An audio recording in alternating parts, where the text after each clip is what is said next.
Hello বন্ধুরা, good morning. আজ হচ্ছে শনিবার আর এখন ওই 9:10 বাজে। তো দেখো, এখন আমি স্নান করতে যাবো। বিছানা গোছানো সব কমপ্লিট। এদিকে গরম জলও হয়ে গেছে, অফ করে দিই। আর যেহেতু দুদুন হসপিটালে ভর্তি আছে, ওই জন্য পিসিমণির খাবার আর দুদুনের খাবারটা পাঠাতে হবে। জানি না আজ অপারেশন হবে কি না কাল হবে। আজকে গেলে বুঝতে পারবো কবে অপারেশন হবে। তো চলো, আজ সারাদিন কী টুকটাক কাজ করি সেগুলো তোমাদের সঙ্গে শেয়ার করবো। তো চলো, স্নান কমপ্লিট করে আমি এখন চলে এসেছি ঠাকুর ঘরে।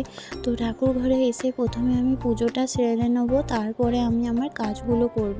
এখন আমি গোপালের জামাগুলো গুছিয়ে নিচ্ছি। গোপালের জন্য পেড়া নিয়ে এসেছিলো বর, সেগুলোই নিয়ে নিলাম। একবারে সব কিছু গুছিয়ে নিয়ে তারপরে আমি পুজো করতে বসি।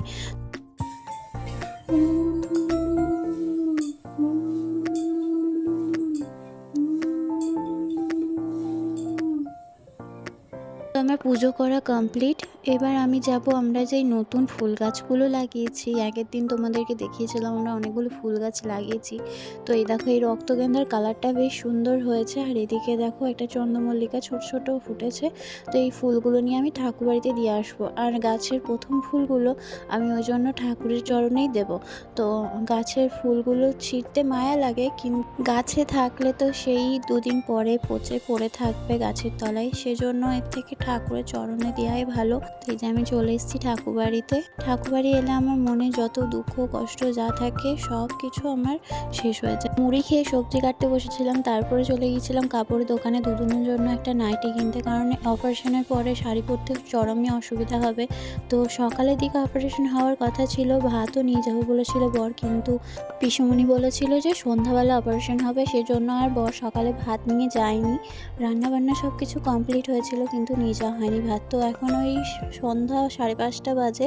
তো বর আর বাবা গেল 4 চাকা ভাড়া করে, কারণ 2 চাকায় যাওয়া যাবে না, যা ঠান্ডা পড়েছে। আর মা দেখো একদম আজকে ব্যথাতে জব্দ হয়ে গেছে, কারণ বাতের ব্যথা এতটাই বেড়ে গেছে, বিছানা থেকে উঠতেও পারছে না, বাবুকেও কোলে নিতে পারছে না। বাবু কান্না করছে, তো খাবার করতে করতে ওকে কোলে নিয়েই খাবার করছিলাম।